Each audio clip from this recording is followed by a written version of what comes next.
তৃণমূল আমলের স্বাস্থ্যসাথী প্রকল্প এই নিয়ে এবার বিস্ফোরক অভিযোগ করছেন বর্ধমানের অর্থোপেডিক দেবব্রত বন্দ্যোপাধ্যায়।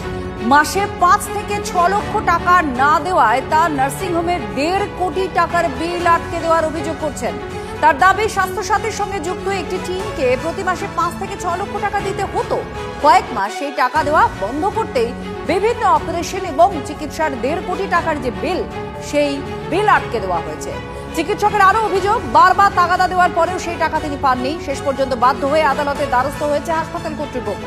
আর এই অভিযোগ প্রকাশ্যে আসতেই স্বাস্থ্যসাথী প্রকল্প নিয়েই শুরু হয়েছে জোর বিতর্ক। কলকাতা থেকে টিম এসে পুরো এখানে টাকা তোলা এবং নির্দিষ্টভাবে প্রতি মাসে একটা তাদের কোটা করা ছিল, এবং সেই যখনই সেই তোলাবাজির সারা না দেওয়া হতো, সেই পরিমাণ অর্থ না দেওয়া হতো, সঙ্গে সঙ্গে তারা আমার স্বাস্থ্যসাথীর টাকা কেটে নিয়ে হাসপাতালকে একদম ধ্বংসের দিকে ঠেলে দিয়েছে।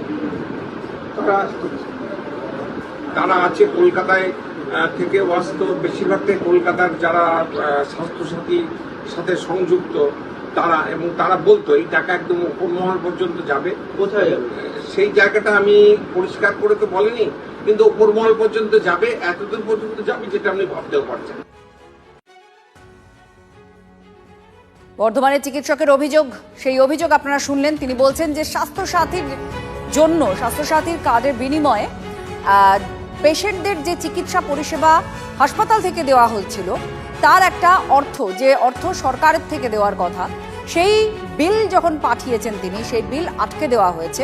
এবং মারাত্মক যেটা অভিযোগ করছেন যে একটা টিমকে ৫ থেকে ৬ লক্ষ টাকা মানে তোলা দিতে হতো, সেই তোলার টাকাটা তিনি দিচ্ছেন না বলেই এই বিল আটকে দেওয়া হয়েছে।